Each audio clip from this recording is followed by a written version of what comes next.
lot to get it station to come above the regular train. And you're gonna go out on.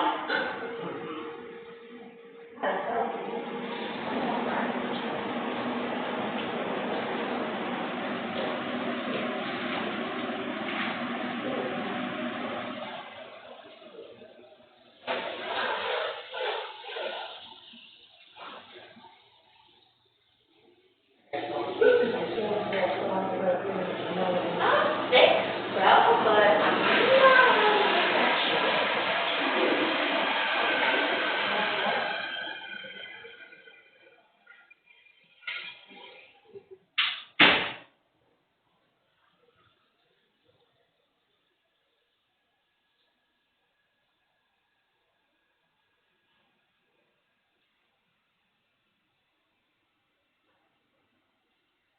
Things to get covered up for now. so, I mean, if you cover it up, then we need another water source. So you can get one of those water coolers that you can rent and then have cups available if you want to do that. And at least in the meantime, while you wait for this to be repaired, I don't know how long it's gonna take for them to do it, but, but this, I mean, this shows that the use it was not, has been maintenance. Right. Right, and that's just deterioration of water, the possibility. But my suggestion is to get a water cooler. We have one. Right, so if you want to do that, you can photos from the bed, the monitor. And even then, just cover that so that it's not accessible. So like to do it, I don't know, maybe it's very tight. And you don't know what it's or you can maybe just cover the piece and just put something across your face. I don't know how hard it is from the floor. So you won't have to worry about it.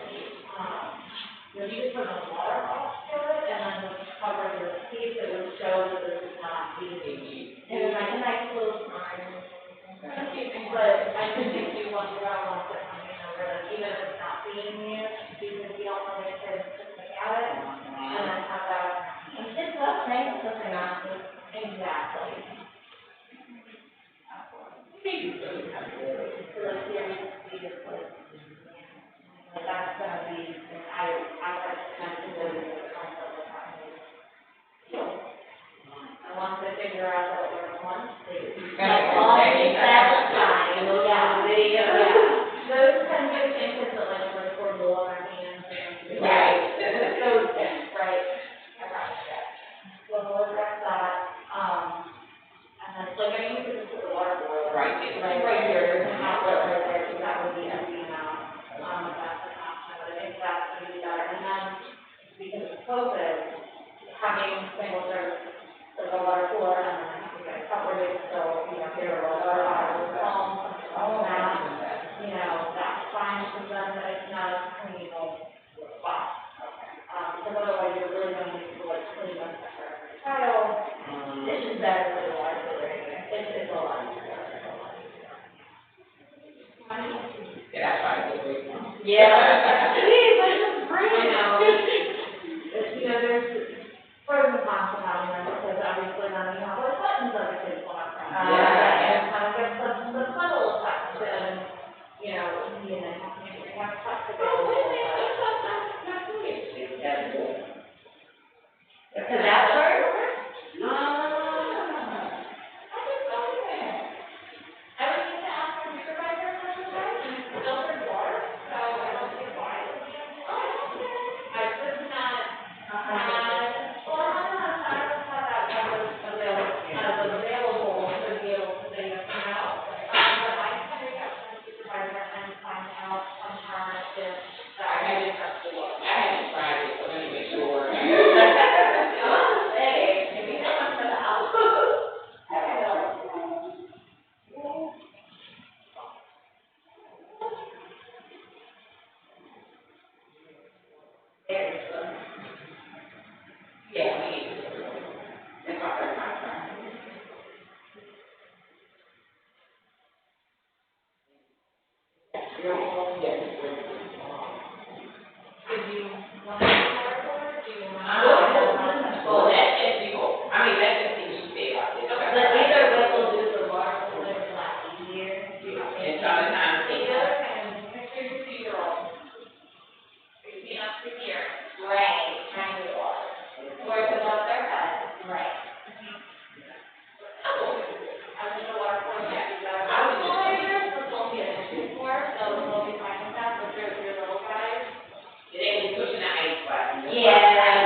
bunch of stairs and. So Susan, is this the changing table that you're gonna use? Hopefully everybody. Hopefully everyone that we pull up and can go to the potty. I know that I really want to do that right now, and so. So you do everything. Because if you have to come in here and things that are, no one will say on that. I mean, and you're all wood there, not even like the wood or you have no visibility. So I think in the evenings, you're down to one.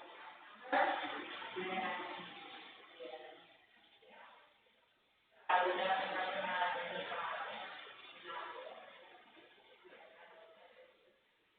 I know in Greg is only talking about dollars as far as the but it does interrupt it and more for but you will really want it. So that I just don't know how So we can take out people if they're not trying to do that. you still need to have a map though. Okay. So you can get a map after that, like a changing table map, you can get just the map and have them, they can stand on the map or as if they're on those, they can lay on the map, but you need to have something underneath of them when you do it. Now, if they're, They have to go to the next floor. so those are more like liners, I would get like an actual changing table you have. And we can just use the replacement changes on top. Right, so because you have to have a barrier in between diapers and the surface anyway, so the disposable ones, I don't recommend just like paper is super easy. Yeah. Where it's cheap, you can pick it up anywhere. I think I got. Now, if they're, potty training, if they're into what, it's just a wet diaper, you can easily change them standing up, have them use the bathroom, redirect them. That's not an issue, but if they have a bowel movement, you really need to have on there. Fall, mask, so you have to get a mask to at least be able to lay on the floor. Right. So another question, so are we not allowed to accept kids if they're not trying to train? Is that discrimination? That would be a piece of your contract. If that's what you want to do, put it in your contract. There's nothing in writing that says you have to take them one way or the other. But be careful with it because, there are children that are, say, 4 or 5 that are applying because there's a developmental delay or something like that. You don't want to say, to a kindergartner coming in, I can't take them for the reason that they're a normal functioning child. They would be fine for the interaction, tread lightly. But I think Like a word like preferred or unless this and something like that. yeah, but, be clear with the parents when they're talking to you that, it doesn't, that, you want the children to be, at least working on the life training process, that they're going to support that learning, but, to understand when they have accidents, because we all know they, even if they come in and they're exposed to full life training, it happens, right? But be careful with it, and you might find that, in a lot of kids, this is what I've been hearing from my programs, is, kids have been home with their parents for a year and a half. Parents don't want to deal with body training because it's too much work for them. But then they're finding that when they're returning to their programs, like I have some centers that if your child is 3 but now you're not body trained, you still get charged the 2-year-old rate. So then all of a sudden they're trying to force body training on a child and they're not ready. Right. So it's, because they don't want to pay the higher rate. Right. But then parents don't want to work to it. Okay. And it has to work like that. But just tread lightly on it. I can't tell you you can't take them, but you definitely need to be prepared for those that might be a little confused. Okay. All right, let's do some measurements.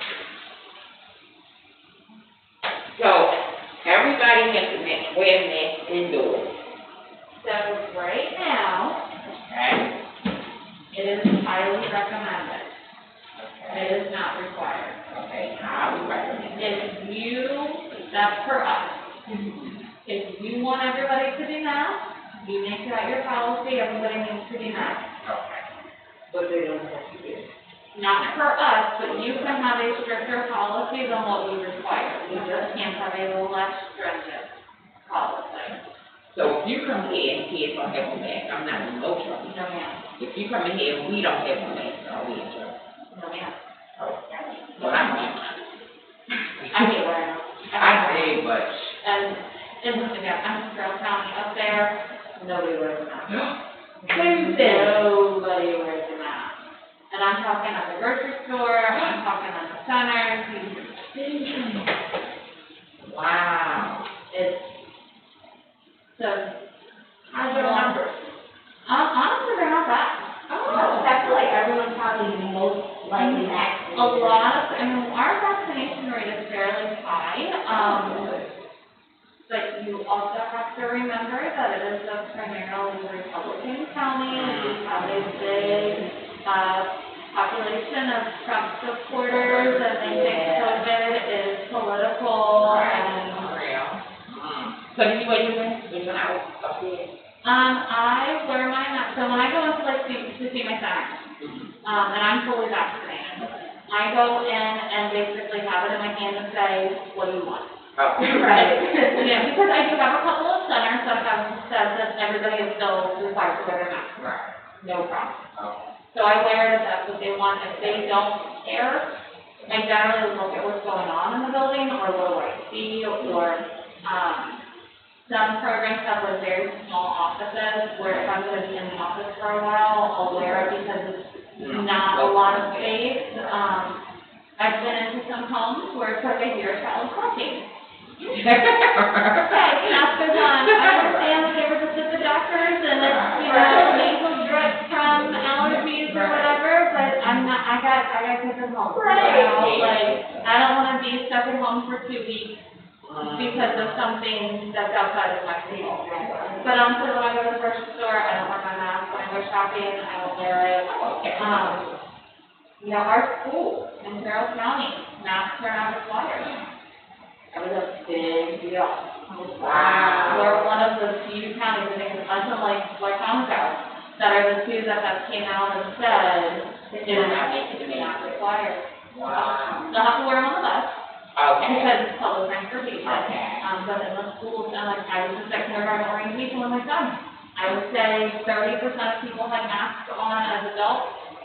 Most of the children, I think it's hilarious when you see the adults wearing their masks, but their children aren't. Right. And that's kind of, you know, It's hilarious. because it's like, okay, you're protecting yourself, but what about your little one who can't Oh, get yeah. vaccinated? Right. Well, and they can't get vaccinated. As an adult, you've got this choice. You're telling them it's not a choice. And they're the ones that's sick right now in turn. Yeah. Yeah. Yeah. So it cracks me up when I see that. But, you know, I mean, and honestly, my husband and I, we didn't have our masks on. My son didn't have his on.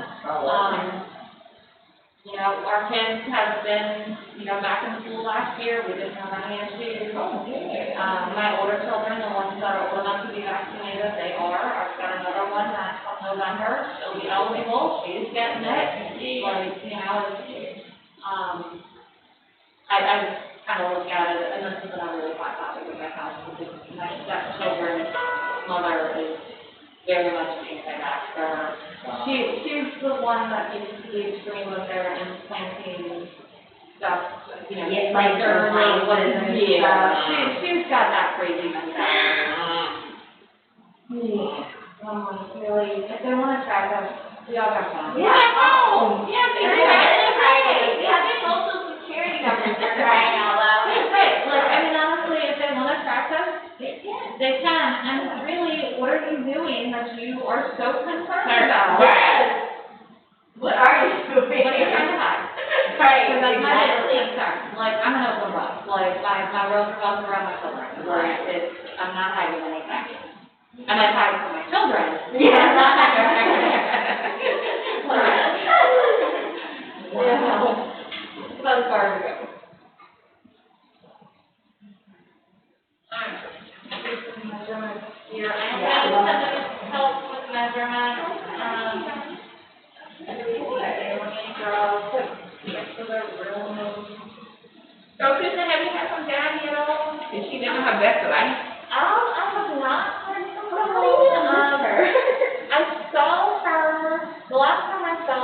like before the pandemic. Oh, okay.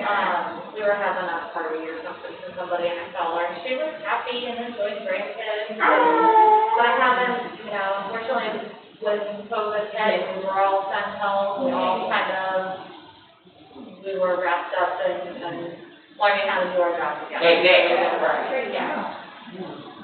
So you work in Carroll County and Howard County? Yes, ma'am. So how many sentences? A lot.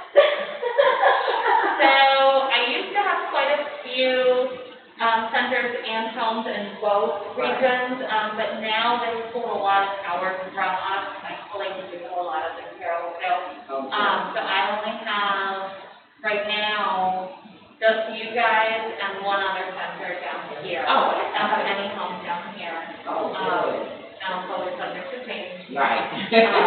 But then, like, my total caseload is right around 100 programs between centers and homes. 100? I could tell. You're a little busy. I could tell. I knew, I was just like, yeah, she's way too organized. I'm pretty sure they're over like 70. So we've got, so it's not quite 70 centers, but I've got probably 45-ish, between active centers and applicants, and then the rest are all homes. Wow. So it's busy, and this time of year kills us, because everybody wants to be open or make room changes, or, you know, whatever, for the start of the school year. I have one program, that's located in a private school up in Carroll that called me last week and said, so, this is a before and after care program, she said, we just found out that, we're being kicked out of our normal space and being relocated to this other room, and we've never had a license before. And I was like, okay, private school, when's their first day of school? She said, oh, September 1st. Oh, My goodness. So you do try to hurry up and squeeze people in if you As can. much as we can, absolutely. So it's like, like this week, you know, I was trying to get you guys in. I had that program that I had to go to. I had, another program I was trying to open. I had a complaint that I had to do. I had a home that's trying to open. So like all of my normal, like monthly, you know, regular inspections, they're all getting stopped. They're not priority right now. Like I can't, like I have to be able to focus on what's needed. Super sweet. Yeah, exactly. So is it stressful? Or it can be? If you're not organized, it can be, you know, but I try to handle everything as it comes in so that I'm not stuck with like a pile of paperwork that, you know, somebody's waiting on me to get their license and I haven't even enough of any of their stuff. Like your file is complete and ready to go. Okay. This is basically the last piece and then I just will need your corrections and then I'll be able to submit it. So it's, you know, trying to stay on top of everything that's really the hard part, is being able to handle everything as it comes in. But if I don't know what's going on, and then people call and say, hey, did you get this? And, you know, hey, I want to talk about this, and that sounds great. But if I'm not on top of my stuff, I don't know what they're talking about. Right. Like one thing at a time, until you get that done, I'm gonna do this, and stuff like that. And of course, your building is like a nice awkward goofy shape, isn't it? Yeah. Yeah. So this is going to be fun. We have a trainee in our office that, I've been taking out a lot when I do inspections. I should have brought her here with me today. She did measurements with me the other day, but it was like impromptu. We just happened to be out of center and they requested a change. But it was like a standard, you know, square room. And I was like, well, this one's really easy. Right. And then I went to another program yesterday, and they had like 15,000 things I needed to deduct and measure. And I was like, that would have been a good one. And now I'm here. This would have been a good one. Oh, wow.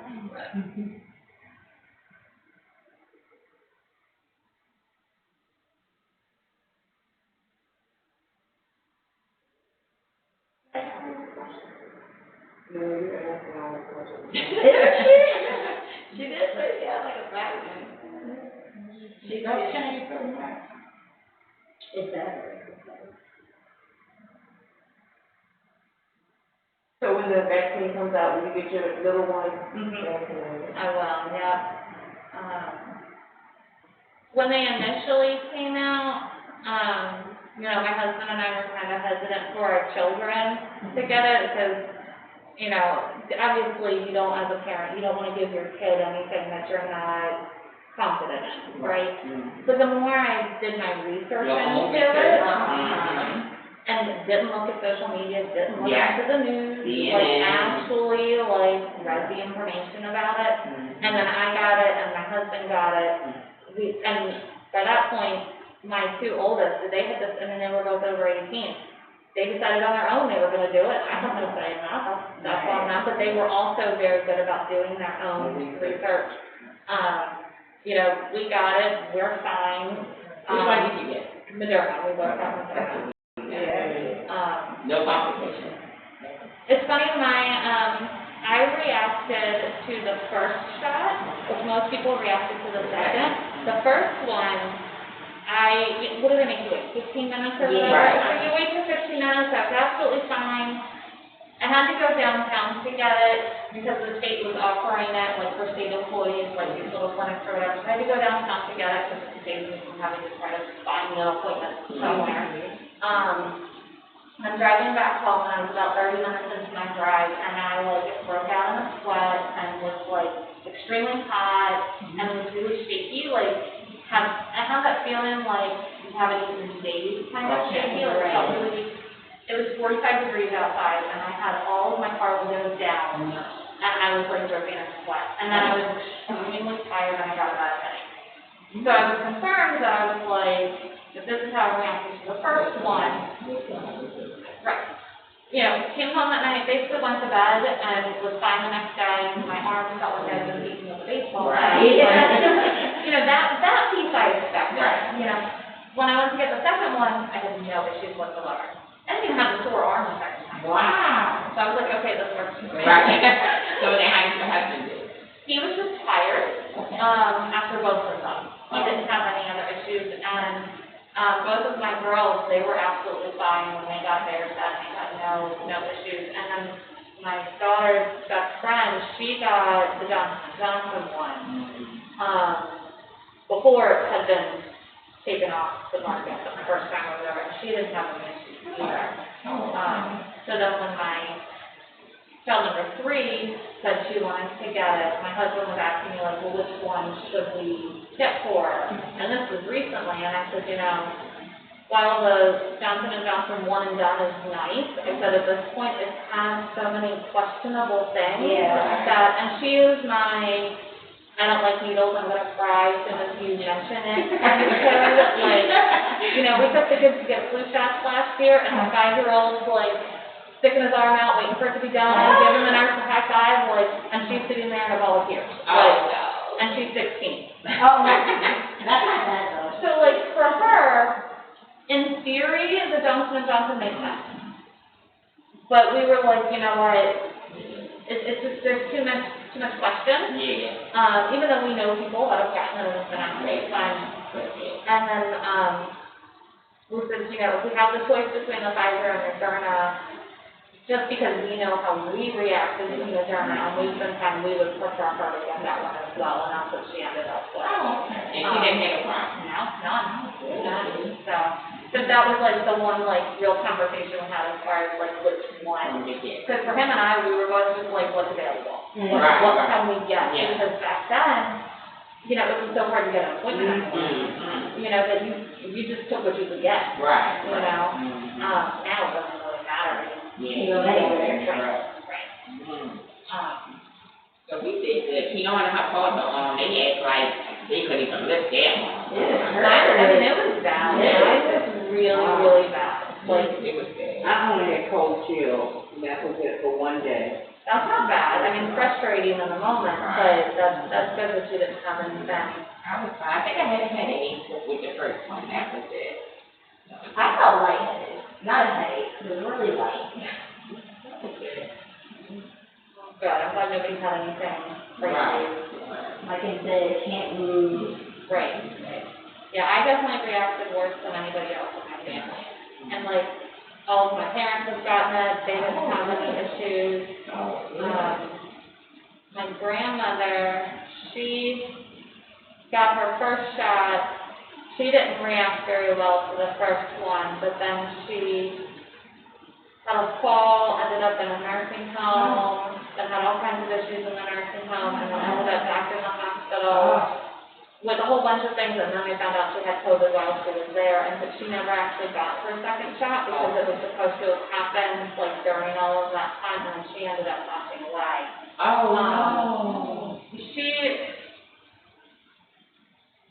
She had a lot of stuff going on, but she just kind of hit a point in her life where she just decided she was done. And with the COVID diagnosis, she could have absolutely recovered from everything. Like, it was just kind of like, oh yeah, by the way, we have this, but that was not, it had nothing to do with why she was in the hospital. Right. Okay. But she made the decision to be taken off of everything, all the different, she was on machines for other things. She's always been on oxygen, she's been on oxygen for like 20 years. Oh, okay. But she decided she made the decision, and so they basically started taking her off the fluids and whatnot, and put her on morphine, and like 2 hours later, she went to sleep and she passed away. And it was very frustrating for my mom and I, because she was down in Virginia Beach, which is where she was living with my aunt at the time. And it was a 6-hour drive down there, and my mom and I were trying to figure out how to get down to see her. And she didn't even give us time to get there. But we did take comfort in the fact that this was her choice. Right. COVID didn't take her, she chose. Right, so that was a good thing, right, because COVID took a lot of people, right? And my guess is on her death certificate, it probably does say COVID, but that's not how we didn't lose her to that. It was just she had like some blood clots on her legs, and then she had a UTI, and then she had developed a fever from that, and then she had pneumonia. And then they happened to notice that she had COVID as well. Like, you know what I mean? Because she didn't have, she had the fever, but the fever was originally diagnosed as part of the UTI and the blood clot. So, yeah, and she decided she was done. She was ready to go home. I think once she heard that, she's like, yeah, I'm good, I'm not again. I can respect that, you know, it's not like she wasn't of the right mind, you know, she was able to make that decision and stand by it, and you know, She was 80-something, and she went in the hospital, but she, like, blood clots and stuff on, and once they said she had COVID, she had just birthed 2 or 3 of her kids. So she just was like, it's not even worth the fight. Let me go with my kids. And she was like, well, who was being tough? She's like, we were. yeah, she was like, I lived a long time. She's like, and I'm not going to get about it. Every time you come around, it's something. My blood pressure, diabetes, blood clots. And like she said, all she did was stay in her room now because she can't get around like she used to. not living. So she was ready. Yeah, she wasn't living. She was just existing. And I think that's how my grandmother felt too. She's had, God love my grandmother. She was one of those people that we used to joke when I was little that, you know, she's basically been dying my entire life. She was one of those that every little thing that would happen to her is literally going to be what killed her. Like, she had that mentality.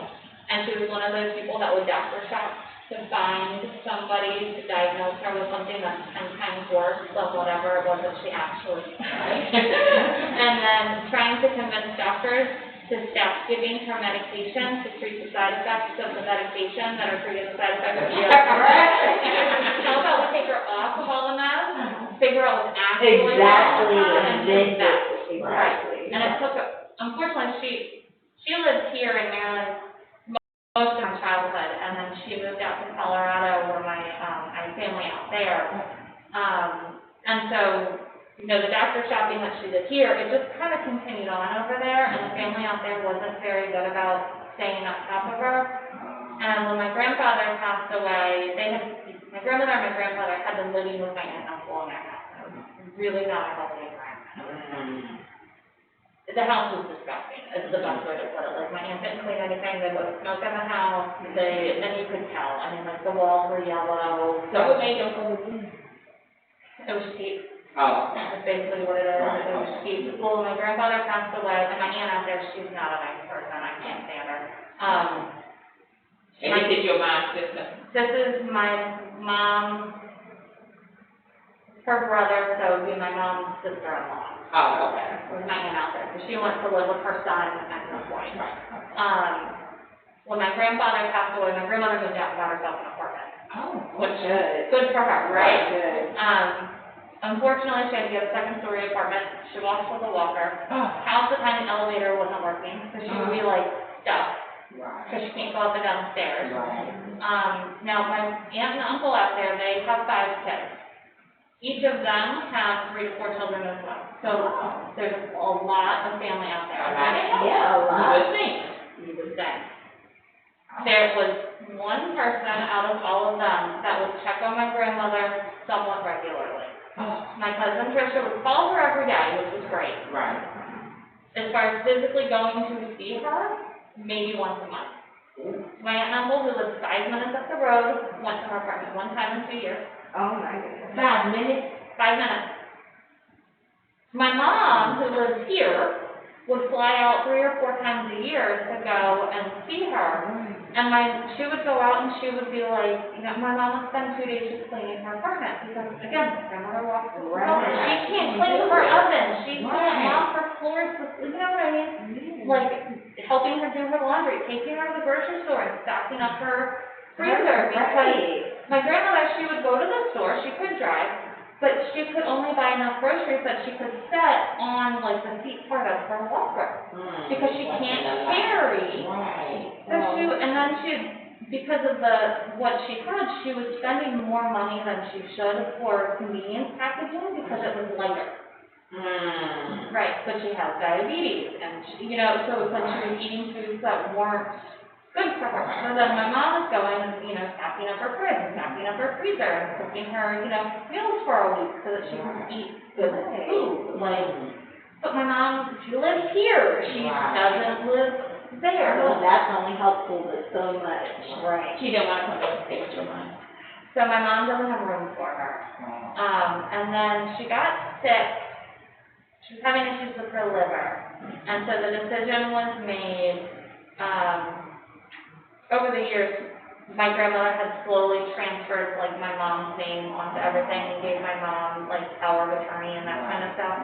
So the decision was made that, they were gonna move my grandmother back to the East Coast and live with my aunt, who at the time was in D.C. Okay. Because they have the space. So my mom flew out, packed up her apartment, and then my aunt flew out, got my grandmother, and drove my grandmother and my grandmother's car back east. And so she was here on the East Coast, right before the pandemic hit, which thank God. Yeah. And then my aunt was able to give her, cook for her, make sure her laundry was Right done. there. So it was like, it took, and then my aunt and uncle out there were mad. And they're, like, my mom's over there, packing all of her stuff up, and my aunt, the nasty one, is coming in, trying to, like, take some of my grandmother's stuff. Come on, you're not her daughter. Right. You have no say in any of this, and You ain't done that before. Exactly. She would try to, like, take money from my grandmother, so they spend all their free time at the casino. So there was, like, and my aunt would, like, ask my grandmother for money, but not tell my uncle, and then my uncle, It was a hot mess. It's messy. Hot mess. Yeah, whereas, like, once we got my grandmother out here, my aunt obviously was the one that was taking care of my grandmother and all that kind of stuff and whatnot. So when my grandmother got really sick and, like, the final arrangements needed to be made and that kind of stuff, my aunt's now doing all of the decision making, but technically my mom's the one that has all of the, right, but my aunt wanted to handle it. She's the control freak of the family. And we didn't care, because we knew she was doing everything in the best interest, and whatever my grandmother's wishes were. Okay, good. And was very transparent about everything, so we just let her do it. Whereas, had it happened out there, it would have been a fight.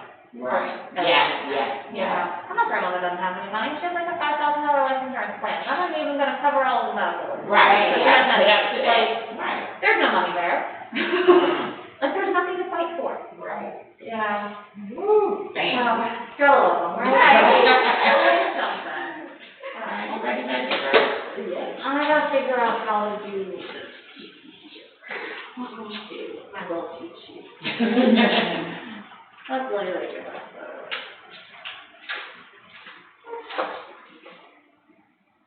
Alright, so that would be a trapezoid. Anybody feeling doing math today? Half the height times the sum of two bases equals the area. Is it that thing as Google? I can count it. I can. I can do the math, it's more a matter of making sure I get the measurements done the right way. Let's see.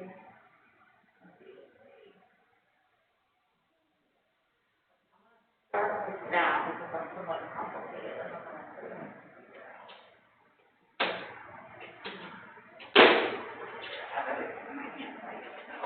So the more you do like this, the more easier it is for you.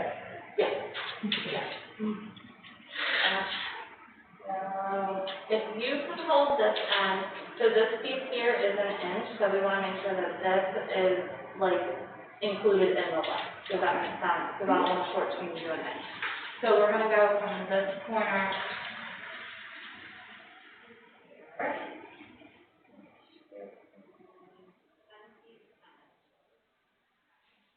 I gotta write it down right away, or I'll forget everything.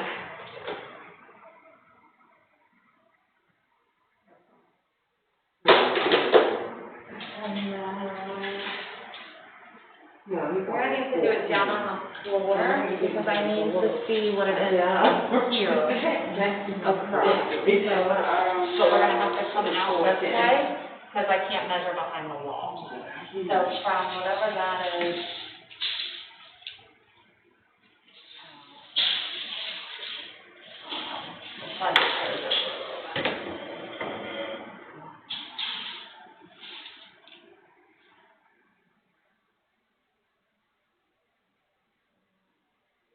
On that way. And then if you come put your measuring tape like right here. And I'm gonna go that direction a little bit.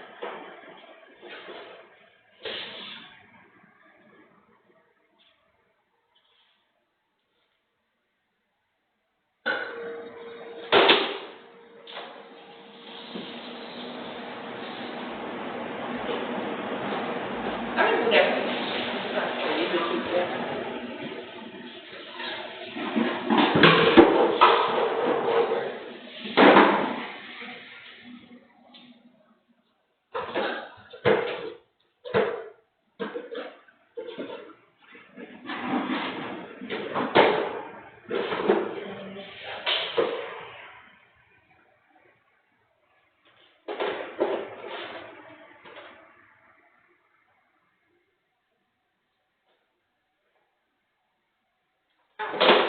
That part's done. So seriously, when we do the Ocean City training and stuff, do you have to be here? Is it mandatory for you guys to work? No, we don't go. No, we do not go. So let's do. So then we're gonna do from this wall to this wall. Okay.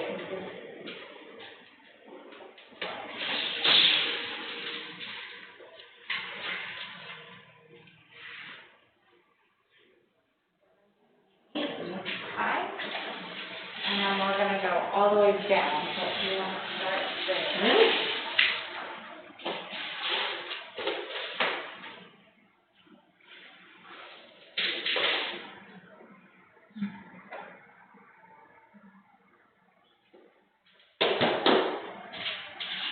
And come over this way just a little bit.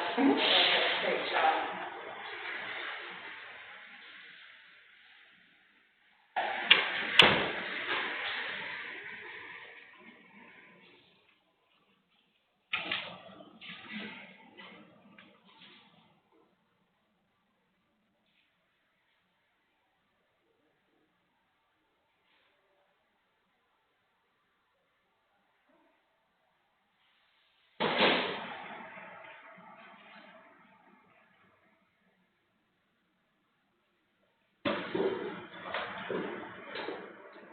So what needs to be done here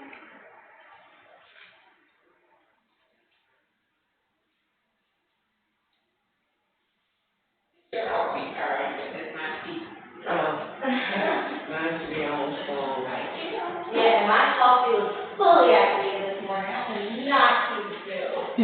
What did you get? I love coffee, I don't think so about it.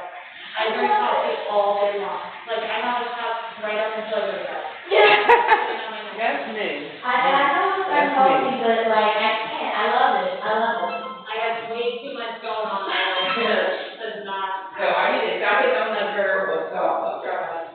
I gotta get over to Starbucks too. That's a deal. You know that's a deal, right? Well, when you got a kid that works there, it's really helpful, and she gets us free bag of beans every week. Oh, that's sick. And we grind our own coffee, so she brings me home a fresh bag of beans, saving me money. Like, where are we going? Right, so like, I get good coffee every day. Wow. When I say that practice and I hear how people listen to it, I said, I know right. Yeah, I'm definitely a Starbucks girl. That's my thing. Okay, so then we're just gonna do from this calendar to the wall here. I'm not gonna measure the counter space because it would just be exactly how I'm going to put it in. And then we're gonna do this door, the same spot you were at.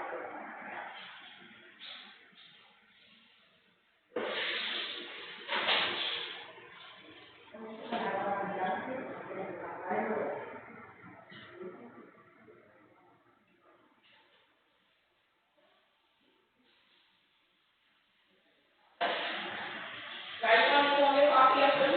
Yes, please.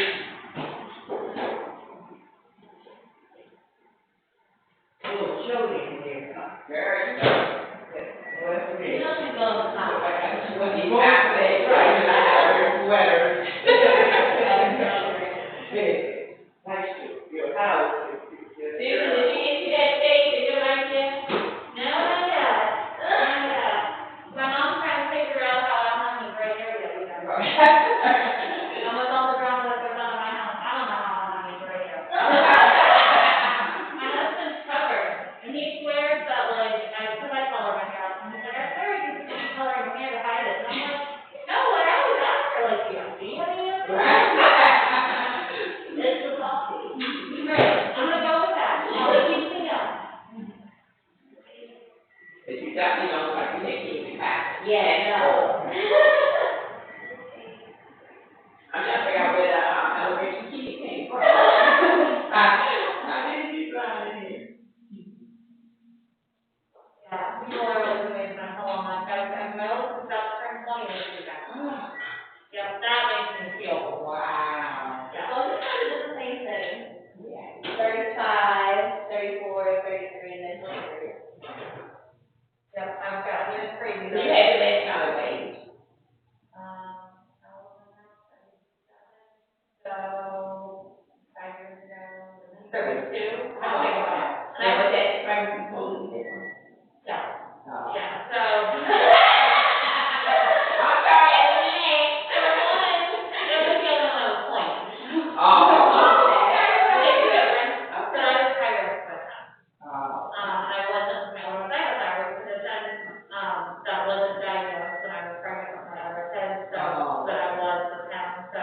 It was great because I got to get a lot of sonograms and Right. whatnot. So did it make your pregnancy nervous? It wasn't fun? Or? It was a harder pregnancy. Oh. Like, I didn't feel good for a month, but I wasn't like morning pregnant. Just that feeling. I just didn't feel right. Like, there were a lot of issues with my blood pressure, which I've always had when I'm pregnant, anyways, but, like, my body just didn't react well to it. I was always either very tired or, like, he was that kid that I spent a lot of time in the hospital because he wouldn't move, Oh, okay. but he was fine. Right. Like, he was that child that. Close enough. He was really chill. So, he likes to sleep, and he always has. So, he'd be crazy active, like, I'm up moving around, doing my job, whatever, and I can feel him moving all day long. Get in the car, he'd go to sleep. So, you drive to the doctor's office. He goes to sleep, and then you're sitting in the waiting room, so you're not moving, and then you go into the little office, and you're not moving. So then next concern says he's not moving. So, I Did you have. tell me to work on that? And they're always questioning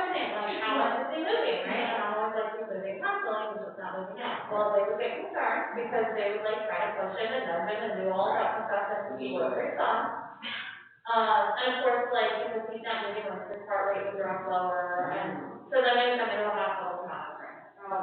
Well, here's the kicker. Okay, again, I live in Fairfax, right? So my doctor, so the office that I went to them initially because I had, midwife with my two older girls, and I absolutely love having a midwife.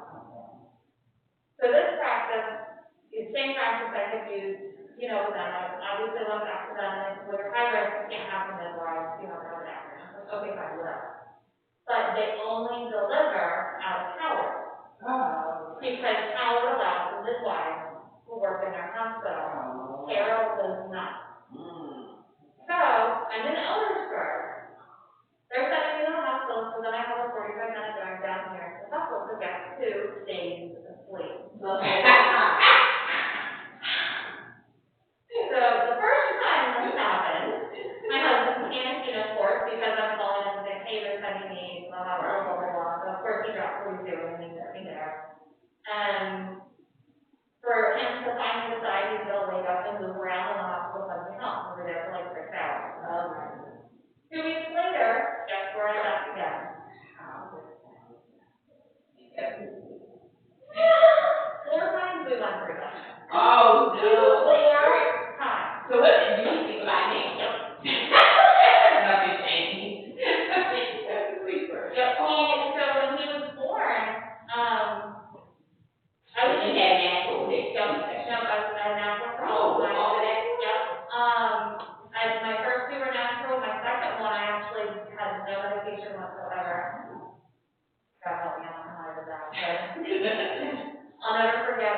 I went into labor at home, and by the time we got to the hospital, I was only in the hospital for 45 minutes. By the time I got over for it, so there wasn't any time. But I remember going in and I'm, fighting through all these contractions and then midwife coming in and saying, so what were your thoughts about me? And I said, well, with my first child, I had to do baby, which I absolutely love because we love our pregnancy story. We all have like these stories, right? They gave me new being with my first, and it was great. I slept through 6 of my 8 hours of labor. Oh, I was awake for the first hour and the last hour, and for the rest of it. That was good. So when I went in, with my second, I asked for it, and she said, no, we won't give it unless you're going to be in labor for at least 4 more hours because it makes the baby sleepy. Right. She goes, I really think, and she got a big beauty grin on her face, you're a great candidate to do this without medication. And I was just like, okay. But you weren't feeling nothing then. So let me tell you, that was the best labor, and it was a piece of cake, because my body could do what my body needed to do on its own. I did 24 hours in the hospital, and literally was up and all the very next day. And she was my biggest baby. Because there's a lot of patience to get out of your system. I felt good. How much did she weigh? She was at 8'5". Ooh. My first child was 6'14". Okay. So she was on the small, it's a healthy but on the smaller end. She was 8'5", so huge difference. And labor was 7. Labor was 7. Wow. Yep, the whole, I didn't rip, I didn't tear, like I had no issue. I finally understood the concept of like how women deliver babies in the rice paddy. And keep going, we've all heard those words, and like, how is that, I get it. Do I want to deliver in the field? No, but, I can understand how that can happen. So with Cinco, I was induced with them because I was high risk, so they didn't want me to go early with them. So, of course, because you're induced, your body's not 100% ready to go, right? So it's taking forever, and I'm not really progressing, but my contractions were getting stronger and whatnot, and they said, and mind you, I was finishing up my degree. It was like final week or something. And so I brought my laptop with me, and I had a paper to write, so I'm like writing my paper through the midst of, right. And my husband's sitting there completely in awe, like, how are you doing this? And I was like, this is nothing. Like, I was like, because he's watching the monitor, and I'm like, no, you will get worse. Right. So right now, I can just kind of stop and hold my stomach and breathe for a second, and then I can just take it. But when I did start to progress and actually get work, I asked for the new baby. And they said,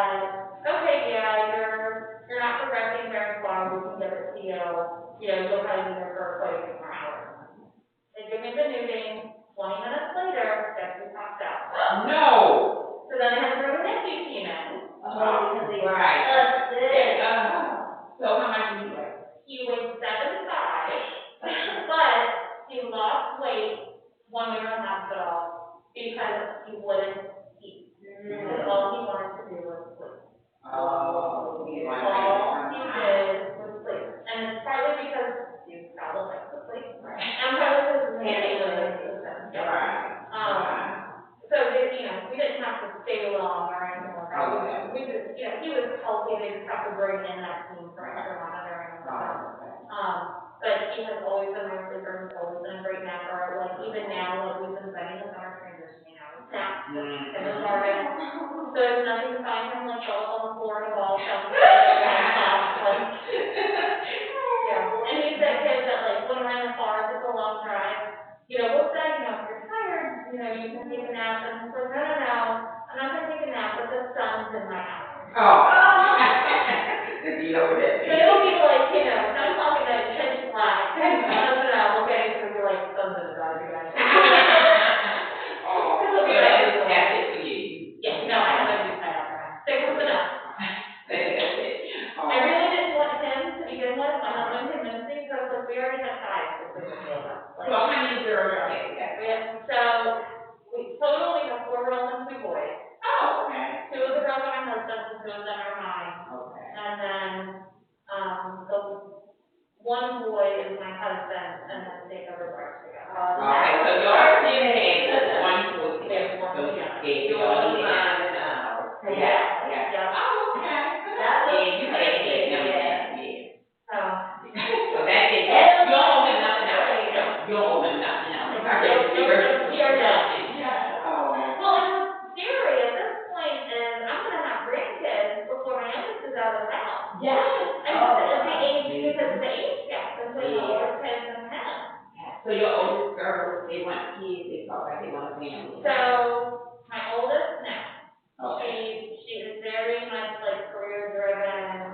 She's asked me before, like, if I thought it was selfish that she didn't want kids.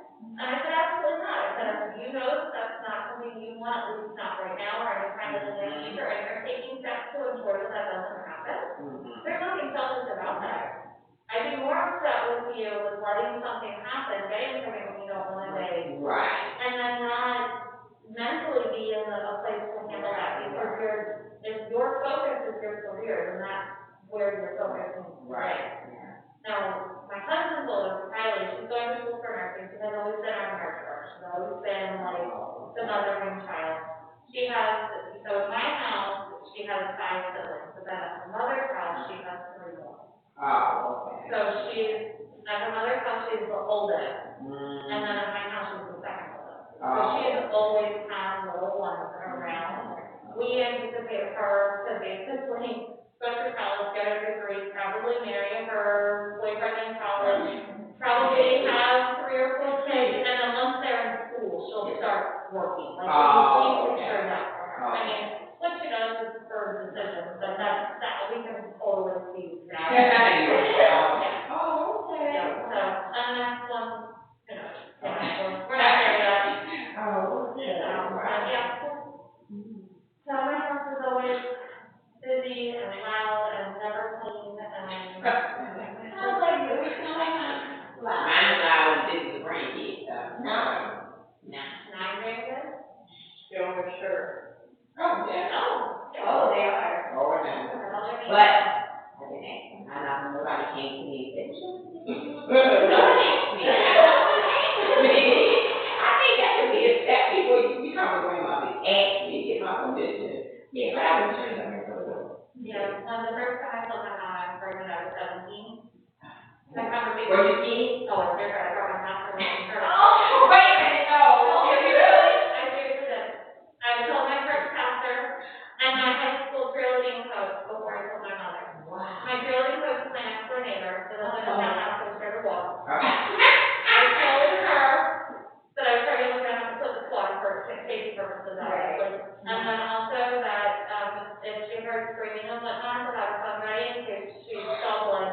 Oh, no. And I love my coach. She has the best personality. Like, I'm friends with her on Facebook now, like, it's hilarious. But no, I literally went to church, talked to my pastor, and then he came home with me to tell my mother, because I knew she wouldn't tell me in front of a man.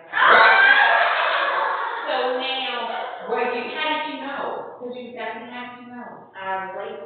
Oh, so you always kept up with your body and doing. I was like 3 months late, so no. Ooh. Can't say I really kept up. I just kind of like, I knew it had been way too long, and then I took like 5 home pregnancy tests, and they all said the same thing. So that was a fun conversation. But, you know, now that child is about to start swimming, and my mom and her are super close. They're very close. Yeah. So what she did when you went that why you were? So she was amazing. In the first 2 weeks, she wouldn't talk to me. She was completely angry, and I get it. Like, you So know. did that hurt you? Did it bother you? You kind of knew. No, because I knew she'd come around. And she was 19 when she had me. The difference was is 2 years older, and she was already engaged to my father when she found out she was pregnant. So she was already kind of at a different point in her life. I had graduated high school in June, and my daughter was born in August. So like I went through my senior year pregnant. So that was kind of. And you were showing that. Oh my God, the whole time. Oh. I was the only girl when I graduated that was still pregnant at graduation. Everybody else already had the babies and they were sitting on them. Oh, okay. Oh, what? So, where are y'all when y'all senior year? Right. But they're super close. But she, basically after 2 weeks, she came home one day and like brought me some maternity clothes and she was like, all right, so we're gonna do this. Here's how it's gotta be. And she really like, yeah, I remember. Right. She like, you know, talked to me about, you know, like how to eat and helped me make doctor's appointments and helped me kind of figure out what the baby was gonna need. And she did the nursery and she bought her crib and, you know, she helped with a lot of stuff, but once the baby came, she was adamant, she was like, this is your child. I'm not the space mother, I'm not getting up in the middle of the night. I am not paying for any of the child's expenses. She's like, I will do whatever typical grandma things I want to do, but I am not doing anything out of obligation. Right. And one thing she did do that was extremely helpful was, after she was born, I put her in a home daycare. And, my mom work hours, she wanted to work earlier than I would, to drop off earlier than I would. So she picked my daughter up from daycare every afternoon, brought her home, did whatever was needed for her during that time until I came home. And then you took over. And then I took over. Yeah, oh, that was good then. You know, and then I had to pay for rent. I think it was $200. It was more on principle. Right, right, yeah. And I had like a lease with her because at that point what we decided to do was that I could qualify for things like medical assistance and not business, but with.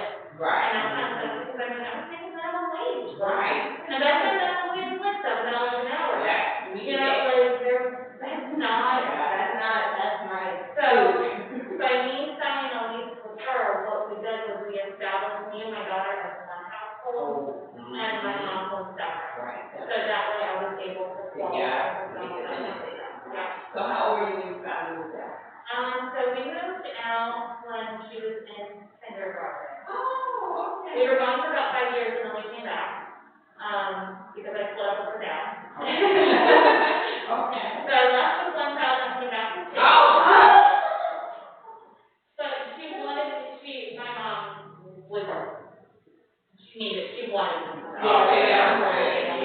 She was 100% like all for it. My children's father, unfortunately, developed a drug addiction. Oh, yeah. And so things started going down. Yeah. And then, not too long after that, when we moved home, Sierra was not 2 yet. She was close to 2, but not quite 2. Then I started dating my current husband. Nanny mom like that? Love. Oh. I actually love it. Okay. My mom actually moved out of her house so that she could move in with her. Oh. So we rented our house from my mom. Oh, Until we bought our current. So now are you the only child? I'm my mother's only child. Oh, okay. Wow. So you go to your dad now? Oh, never. No, so my dad and stepmom, they have 2 children.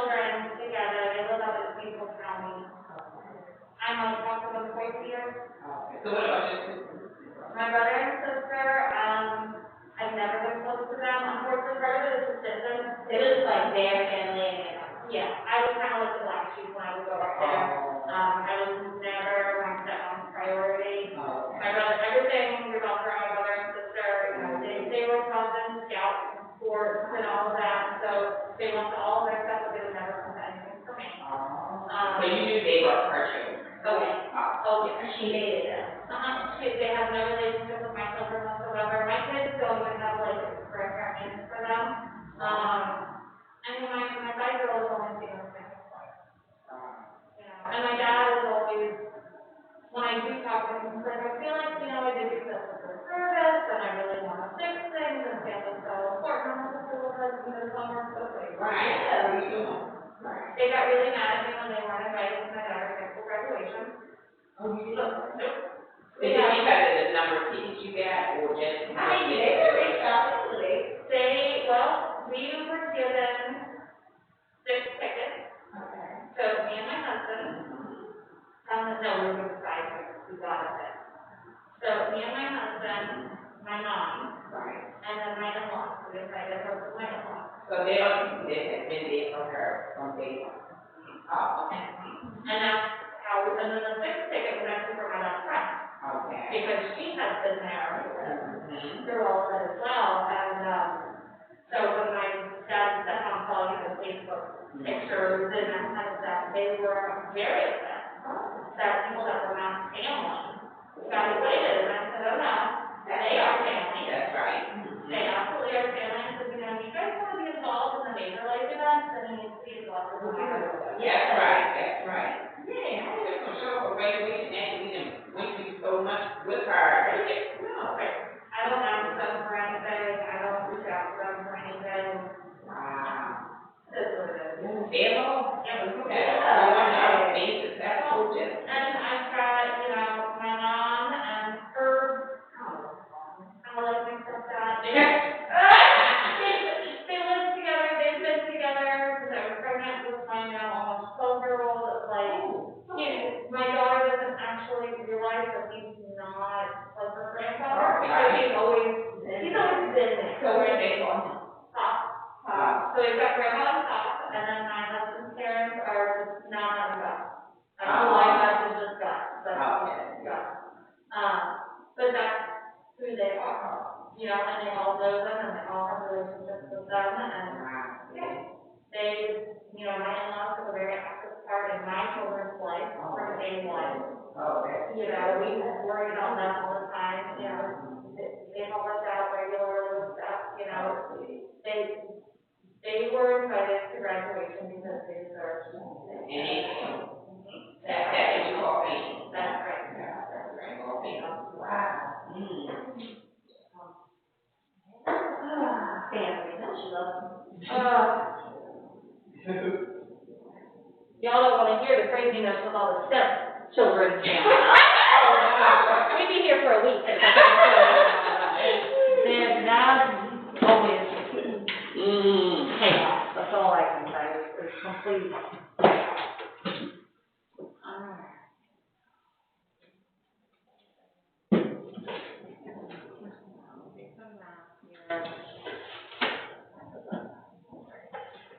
Is that good time? 10:38.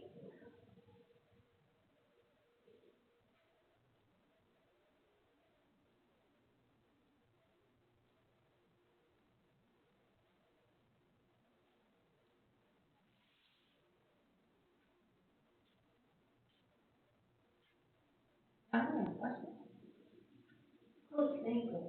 It's nice. Okay, I have questions. I'm glad I remembered. Okay. So now, when we enroll kids, how much time do they have before their health inventory and shot record? Or there is no such thing as time? So I always tell people that you want it the day they walk in or ahead of time, but per reg, I think it's 20 days if they can verify the, like if they enroll but they need to go to the doctor. I think it's 20 days, let me find where it specifies it, just so that I can tell you specifically. mainly because once you let them start, you're never gonna see that before. Exactly. They forget, you forget, everybody. Oh, yeah, I just And try all that's the exactly time. right. Yep.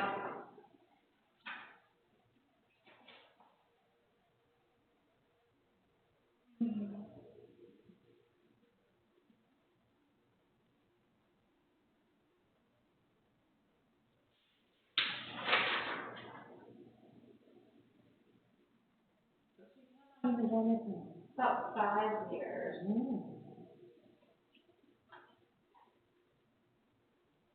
Okay, so for a child to be temporarily admitted or retained in care, the parent shall present evidence of the child's appointment with a healthcare provider, or health department. And the date of appointment may not be later than 20 calendar days after the date the child was admitted.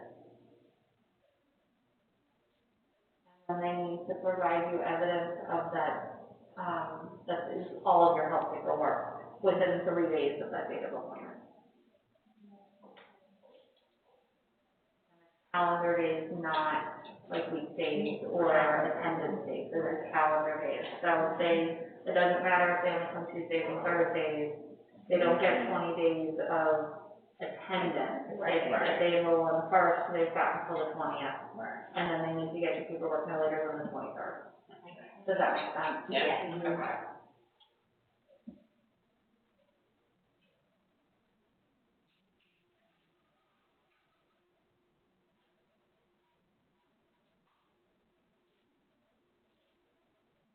I love this school. I think I really love what you do. Really? Yeah. I like my job. But it's busy. You're doing 30 different tasks at one time. Like, you have to be very, very organized. That's, like, if you're not organized, you will fail at this job, and we've seen it happen time and time again. They're saying like it. And a lot of people think that what we do is just this. This is the small things of what we do. We do a lot of paperwork and a lot of time on our computers. And that's the piece that most people don't realize when they interview. Like, we probably spend no more than 40% of our work time in the field, and the other 60% is doing paperwork. And some weeks it's more like an 80-20. Right. I've had weeks where I'm out of the field and I'm just doing paperwork.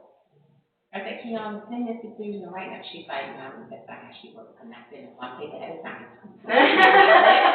Doing it in the order that she sent it. I said, girl, you know, man, the moment she get it, she said. No, I'm not getting it.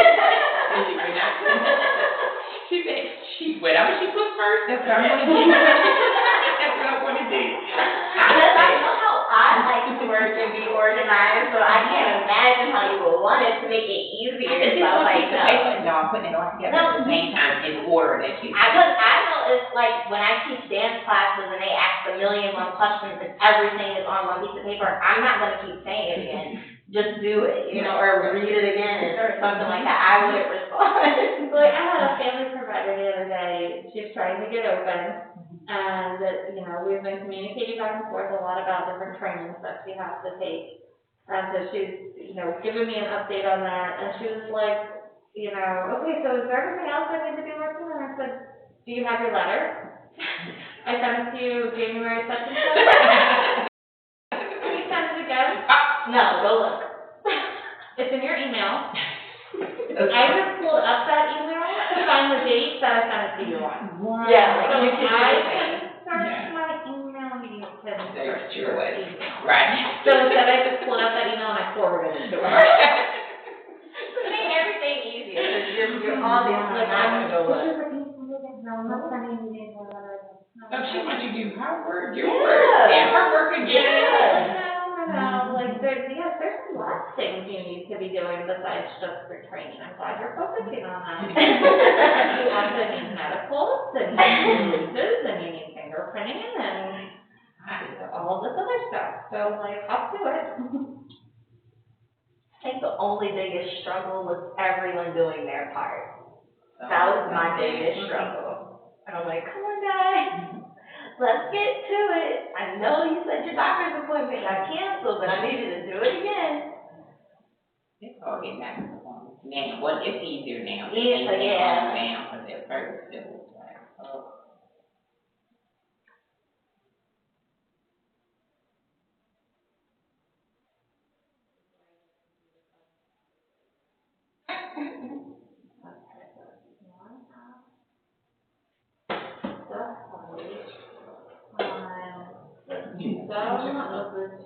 Yeah, I never changed my goal. I just knew I was, gonna change. But it's not as nasty outside, so I have to change it. Call myself being weird.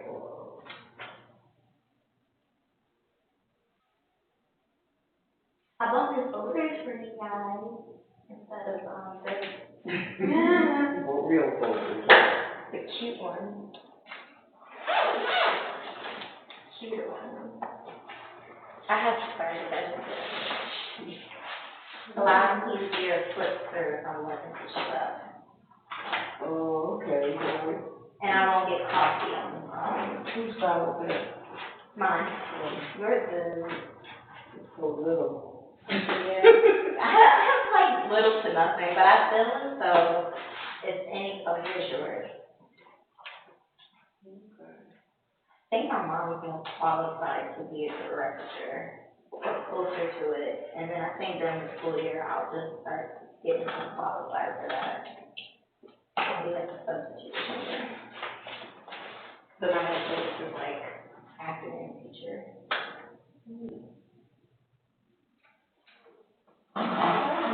My understanding is that the staff that are coming here are being used at the other location right now. Is that Just accurate? as right now, until I was to open up, so they can still have payroll from Okay. Precious. And then we'll be on the go. But she's been very kind with keeping us on there and. She has a plan for when you guys leave, like. Yeah, cause once filling it that is over, cause we've been trying to keep up police for there, cause it's not her responsibility anymore, cause we're just trying to withhold it Okay, until we got this here. okay. And then once that's over, we're completely done with ties. She's just been holding me up. Keeping me asleep. So yeah, that's another question, I'm glad y'all said that. So, the on-call person, I know they're supposed to be able to, like, if emergency be here 5-10 minutes. So is that different from a substitute, or it comes together?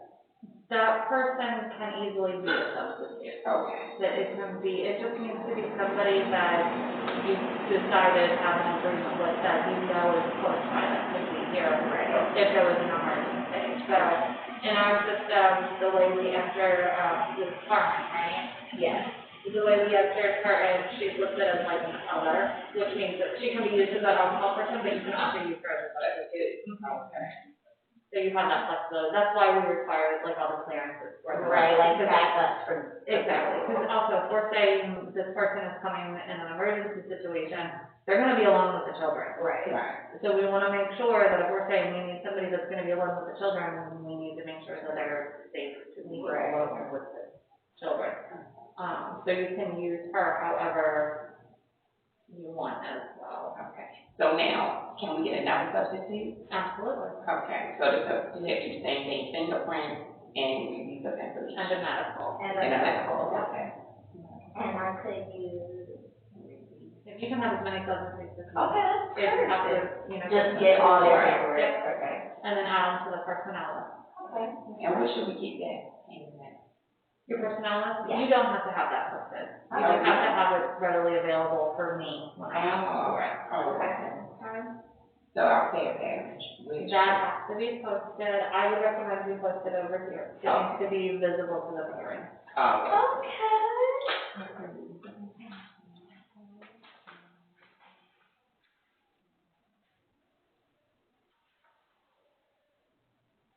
If we decide to get somebody to do all of this, we send it to you, and they cannot start until it's like that approved, right? Yes. Okay.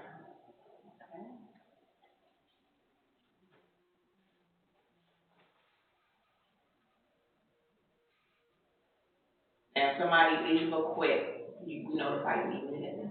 Within 5 days, something like that. Immediately works well for us. Okay. I think it's 5 days. Okay. Now, question of the fact pattern, because there was a big debate in the house between the parents and No, I. between Miss Right and Mr. Think he know it all. And then I was like, just stuck in between, and I was just like, well, Susan can help. So, that'll settle it. Wait a minute, let me already stand up for my round of applause. Go ahead. How often are you supposed to update this and fill it out? Only as changes are needed. All right, this is right. So, I staff should have recorded member leaves, it needs to be updated, you add a staff member that's gonna be working regularly in the classroom, you update it. If there's no changes, it stands. Okay, so he was concerned with the number of children. He said they're always fluctuating, so We know that they always fluctuate, and we know that the times that they come in is not going to be, Right. you're estimating how many children are gonna be here at 8 o'clock, you're Right. estimating how many are gonna be here at 4 o'clock.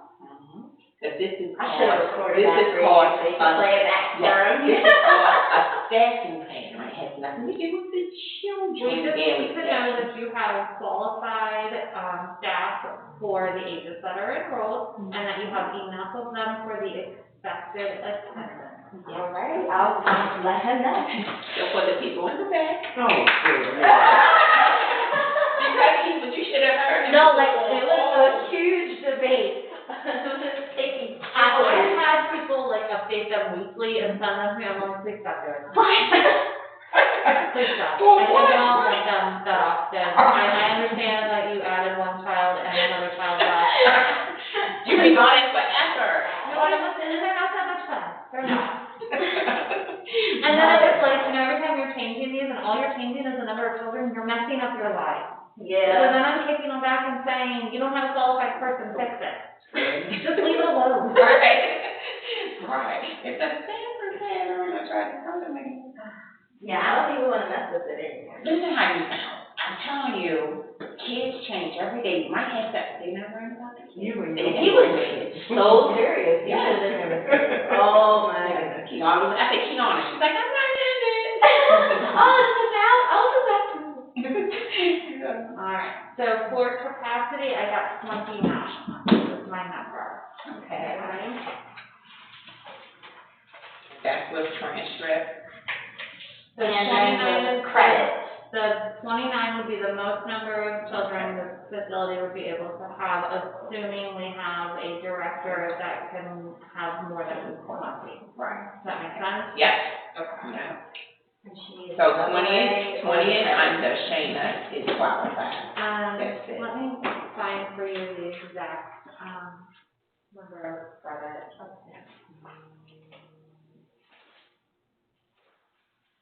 You said about or over 20. Because it's a specific number. 20 and under is. So. No, we're talking about Okay, credit. the credit she read out. College credit. I'm not finding it.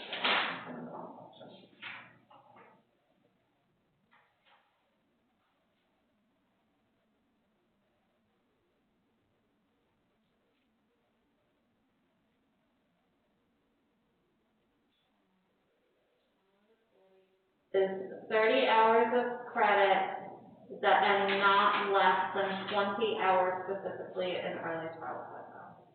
Okay. Or 60 hours altogether, it doesn't matter what they're in. Okay. So 60 credits would be an AA.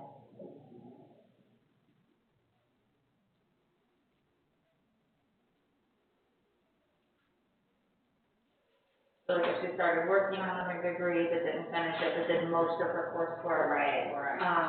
In early childhood, so we see that a lot. That would, So bachelor, you good. bachelor's are good, absolutely. No, I'm joking. And we see that too. So that's what you would need if you wanted to be a substitute.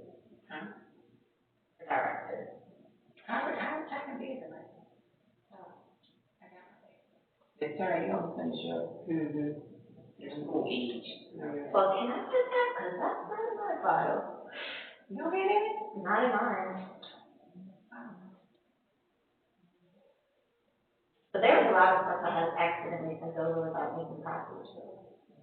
You said you have your bachelor's? Uh-huh. I don't have that either. Okay, yeah, I was like, I don't have So that. if you have that or you have. That would be perfect, yeah, I was looking at all over them like last night, I'm like, you're close to being, if not qualified, but I just didn't see bachelor. Oh, okay. If you can get that, aha, Absolutely. thank you.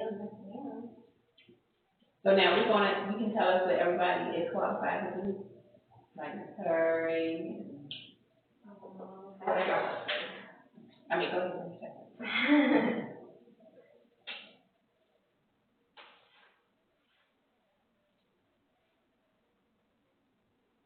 I was really just focusing on substitute, like backup. Backup. Yeah. Exactly. I was just looking for a lot of backup.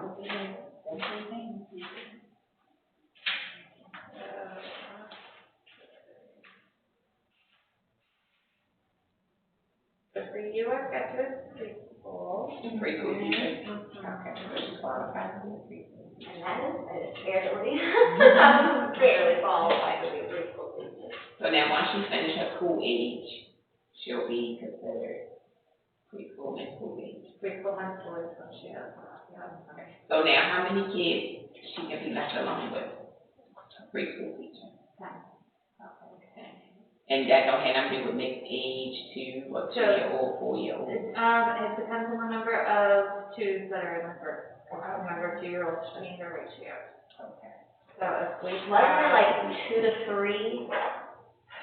general rule of thumb is 2 under 2, 3 under 3. Yeah, that's what I remember reading. You can have up to 3 2-year-olds in the group Okay. and still be by yourself. Okay. So no more than 3 2-year-olds. Once you have the 4th 2-year-old, you have to have a second person. Right. Okay. Okay. Okay, home daycare, and we have 2 infants, right? 2 2 under 2, yep. Yeah, anything home daycare wise, I don't remember. Alright, so you got those 10 altogether, and that's all 10. And then we have to go checking on. And what is Keon, just Preschool. here? Just got maintenance, you guys, and then maintenance my baby, that's about it. Terry, has your preschool as well.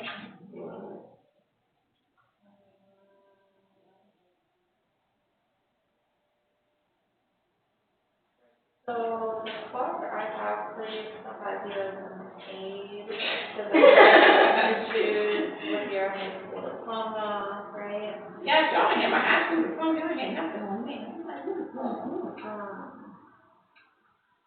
But if you have Did your you get all bachelor's, if you have your bachelor's, where did you go to school? I went to school in, y'all, I can't remember. I don't even remember what high school I went to. I went to Hungary. Oh my goodness.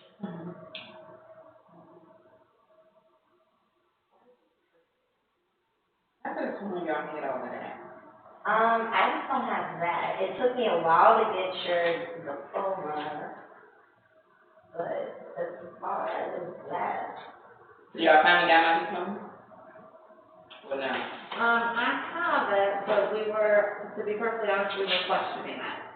Because the story goes, and this is just what's been communicated to me, that apparently your diploma had been lost in a house fire or something? Yes, it was. Okay. Yeah. So then, In 98. okay, so then how did you get a new copy of Let it? me tell you. Because Baltimore City Public Schools It took says her, they won't issue new ones. Let me tell you. it took her forever. I Going went to the school board, going back and forth with them. Yeah, all I have are just copies of It was it, not terrible. So finally, I talked to this one lady, I told her, I said, I So my center got shut down because I didn't have proof. I was going through this, because I was trying to get myself back for years. So she was saying, because I graduated in '84, that they destroyed some of the things that is so far behind. I said, well, then I took letters showing that I was shut down, because I wasn't even shut down for nothing. But I use that to my advantage. Right. So she's like, let me work on it, and I'll see what I can do. And it took her still after that, like, oh my God, forever, but she did help me. So I told her, I said, well, can they call you? She was like, well, they can talk to me, and I can tell them what I'm telling you. So then she gave me a letter saying, this is what they had, and some stuff was destroyed. I sent in that, and then one day she called and was like, what's wrong with this? I was like, you found it? She was like, yes, I got it. So I said, don't mail it, don't do nothing, come in and get it. And but it took me, I know It was a long, So they gave you, 6 years. they were able to give you a new copy of the diploma, is that what it was? I think it's a new copy, She did. because it couldn't have been original, honestly. Well, originally, first she said they only give out one copy, they never had extra copies, and that was my responsibility. But I had to show them that my house went on fire. I think she just felt so bad, she just worked it, she did it, she found it. It took a long time, but she didn't give up on me, thank God. They had to make me a new diploma. I never got mine because of the book apparently, but they had to just give me a new one. But I didn't graduate that long ago for them not to have it on hand, so that was weird too. But I got a new one, so that's all that matters. Yeah, so, hey, they question, why they ain't going to school with us? The board are most responsive. They're not at all. Yeah, I can take that. They're not at all, and then especially if they haven't been there since that year, yeah, there's no point. And they're overwhelmed and Yeah. understaffed like everybody else. Yeah. And I think they came through because they was under a lot of fire with graduating kids recently and had people enrolled in school But that you wasn't had a enrolled. letter too from them saying you were enrolled that time. That's Oh, Right. find out, Yeah. that'll help you. No, they already got everything, but I'm saying, but they've been under fire lately on the news, so they probably say, we don't want no They're more always trouble. underclass. No, Always underclass. Oh, yeah, that's what the is always, Yeah. always something's not right, whether it's a funding issue or, you know, It's just always passing something. kids that shouldn't be passed and what do they call it, social promotion. And, then they have the issue with the kid that was like a sexual offender that was 19. Yeah. Like, what is that? Yeah, that was, Yeah, like, that come right on there, now. that was way too much. That Yeah, was ridiculous. Right. Yeah. Like, I understand everybody has a right to education, but, There's limits. There's boundaries. and at 19, 19 years old. you need to be doing your GED. Yeah, I was gonna say, who wanna go to school at 19 when everybody else is 15, 16? Right. You should be embarrassed and uncomfortable. No, they probably felt like the man. Because he was a, Yeah. and he was in his He was world, looking like, at the yeah. little girl. Yes. He was in his world, he loved it, he probably had perfect attendance. Yeah, probably got an award and everything. I wouldn't say that. Yeah. But yeah, like, that's great. But you just said you have your bachelor, so, you know, if you have that, I'm going. copy of that degree or those transcripts, that would Perfect. take every bit of question out of of the any high of it. school diploma. And college transcripts would be ideal. But it's only because she took a little while to For her get to it. get it, right? That's why they invested. No, it was more of the story, it was the fire. Right, That's what it that's was. really where the That question is. gray area. Right, that's really where the question, you know, came about was, So what, did they know my house was on fire? I mean, we just know what you told us. Oh. We're not going back to look at your, to see if that's way more than. Oh, cause I was gonna say, cause I remember my house being on fire, so. I'll have like a little witness type of situation. Yeah, colleges should be able to pull your transcripts, and they don't even have to be official transcripts. They can be unofficial, they just have to have your name and the name of the school on it. But even unofficial transcripts will show a graduation date. Oh, So okay. there, that would, you know, that would take care of any bit of question that there could be. Oh, good. I think I need that instead of my big old laptop though. It gets really hot though. Yeah. We're due for new ones, I'm actually overdue for new ones. Well, I used to hate it. Daddy was not very good. Honestly, I love Daddy, but it was good that she retired before COVID. She could have not kept up with working from home, and, because we had to start doing everything online. And she was not a computer person. Not at all, that technology. And it would have been so frustrating for her, because nobody could, like, come over and show her how to do it. Like, Everybody was too busy. like, when we And were in it the was home. office, well, and everybody was basically Locked in. stuck at home. Right, You know, right. you know, when we were in the office together, Daddy had computer problems with this alien. Just come over and fix it for him. Right, You know? right, yeah. We couldn't do that working remotely, and then we started using different systems that we didn't have before, and we learned. Right, and then we really had to like, and then virtual inspection. Oh, And yeah. they were awful. Four teachers at Crystal School retired because of that. Really? Wow. There's a lot of people that They like retired. left the profession, like got out early college because it's just been too much for them. It's unfortunate, because hiring has been a nightmare across the board for everybody. My daughter is a para, and she substitutes as a teacher almost daily. Oh, I bet. I bet. Daily. Practically a teacher. Yes, yes. Yeah, it's definitely something different. My mom's been a teacher for over 20 years, and she said that she felt like a first-year teacher all over again. Wow. It's been that hard on them. And it's constantly changing. you very gotta be in school. Miss one little thing, it feels like you missed like a whole generation. I'm not gonna lie. Sorry, I need to have phone. Do we right there? I just wanna make phone calls. I don't wanna do anything else. I used to love my flip phone, but people laugh at me now. Yeah, I wish I could flip phone. I wish you could. It's small, it's convenient. So sassy with it. This thing. I hate when I go to kiosk and be like, oh my God, mine, I showed you this 50 times, but you're gonna show me 51 times, but listen. It showed me how to get a form one time on the computer via phone. She wasn't even in the building with me. She was on the phone. She got, well, you can do this, you can do it. I said, I don't know what I'm doing, I can't. You know, and then once she did, talk me into it, the next time she goes, you can do it from now on. No, I can't. No, I can't. And then she comes up to me with an Android, and I'm like, yeah, this is way too advanced for me. Way too advanced. I said, a phone is a phone. She said, no, that's Why do you have a million Yeah. apps and icons in one little, I don't know, I don't Which you understand. saying, Android or iPhone? iPhone. Ah. So I Google, it helps with life, I tried, I said, I can't do that. and they're really detailed. It's The too little much. things you have it for me. It's too much. Yeah. Have you ever had an Android? I had Droid back in high school, no, middle school, and then once the iPhone like 3 or 4 came out, I was like, oh yeah, I got that.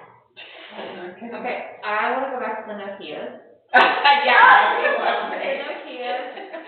You know, the pager phase of life was kind of nice too. That was cute too. Like that, I would carry a quarter everywhere you went. I like the sidekicks, but we had a different version, we had Helios, you remember? Yeah, but that didn't make long at all. It did, why did they stop?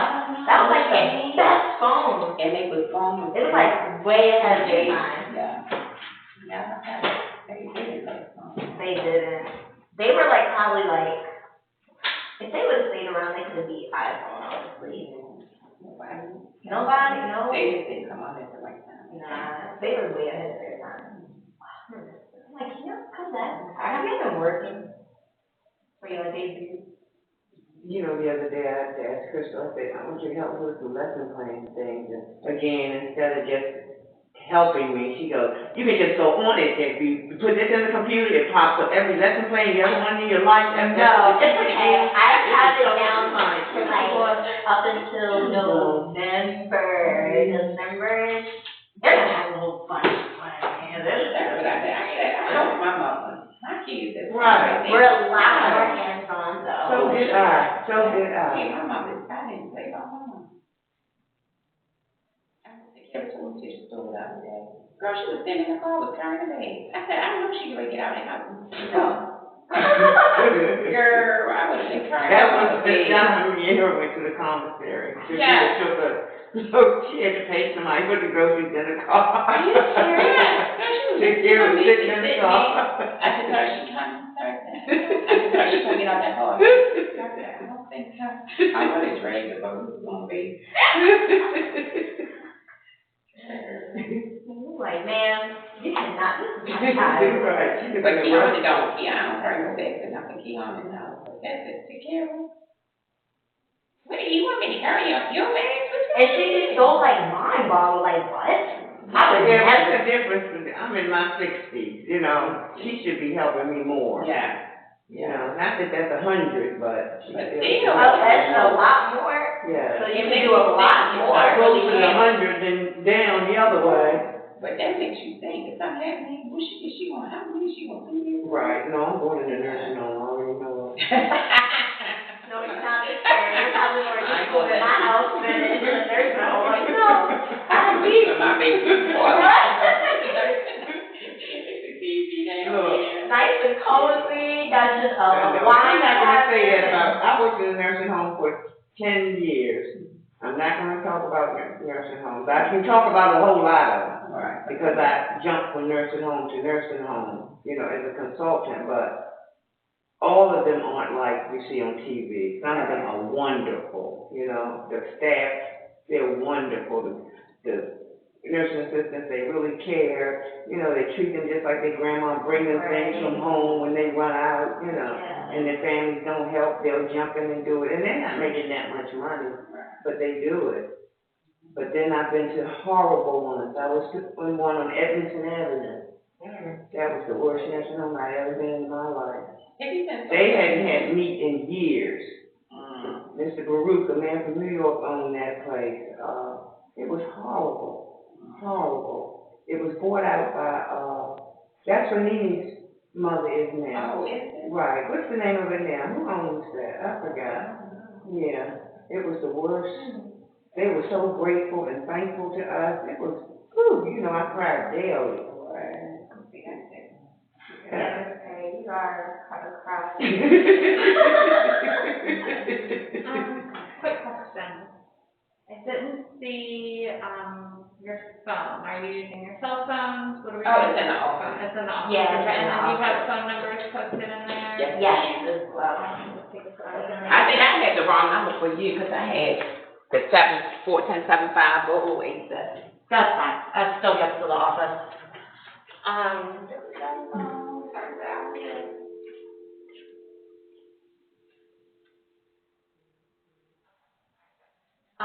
So let me put yours on here. Would you like them? Here.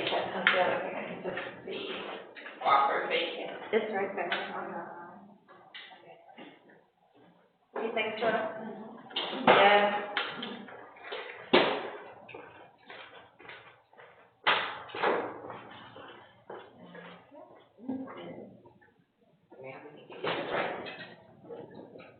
What?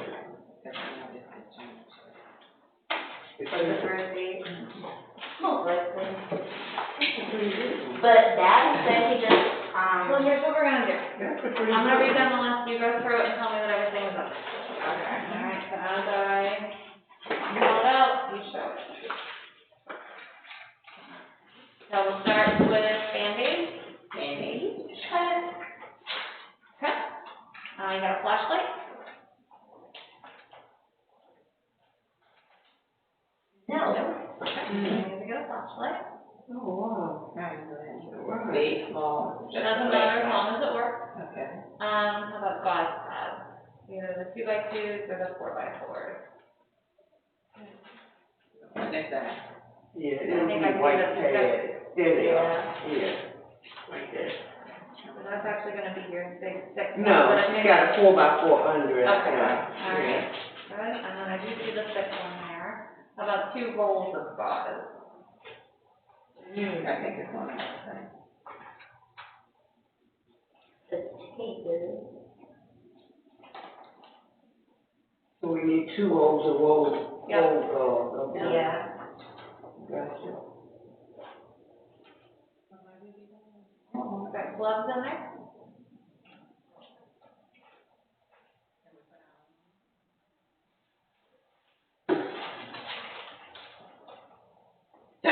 is a good one. It is a good one. I mean, but I keep my gloves with me. I didn't know a flashlight. I never would have thought a flashlight. What's the purpose of the flashlight? Let's see. So, to check the eyes, inside the nose, throat, or ears. Oh, so you can see it. Oh. Can we use these? Are they vinyl or latex? Vinyl. Vinyl, powder, Yes, you can use those. Okay. Have a nice cap or chemical cap in it.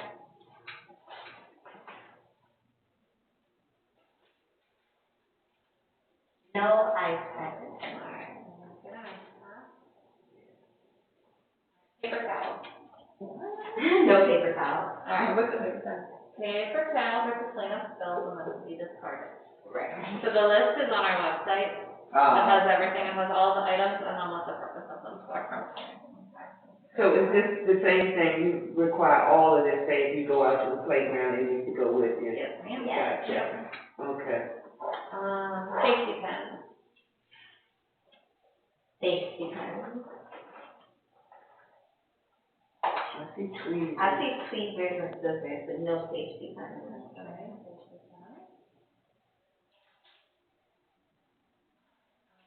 You said you've got scissors in there, right? Yes. Alright, how about liquid fragrance-free soap? Cream. All of those creams you can take out, because you won't be able to put them on the children anyway. And if there's, it looks like aspirin or something like that, take all of that out as well. Your staff can use it, but you can't give it to the kids, so you might as well not even have it in there.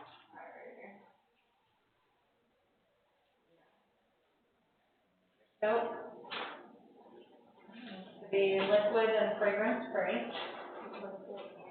That's all your tape. That's thermometer. Yeah, this is, I just saw it.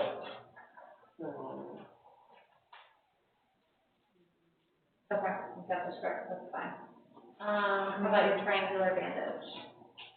What you said? Triangular bandage. It would be brown usually, or white.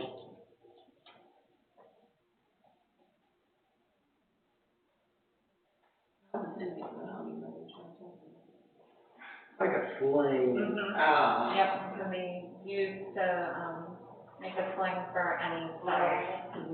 So we need. No. But don't buy a pre-made sling, just because they're not adjustable to each child's size. What you might need, if you need a sling for a fifth grader, that size is not gonna be the same as what you would put on a 2-year-old. So the triangular bandage, it's, I can give you the exact measurements, you can make your own, or you can buy one. But the idea is that it can be adjusted for each size of the person. So it needs to be, 40 by 40 by 64 in the shape of the triangular. Okay. Let's make that visible. So I was recommending, take an old bed sheet, that's the easiest thing, lay it out, measure it, cut it, fold it up, and you're good to go. Okay. It doesn't have to be, you can buy them pre-made, but sometimes it's a pain to find them, that if you wanna just make one, that's fine. Tweezers, Lysol, and then disposable washcloth. No.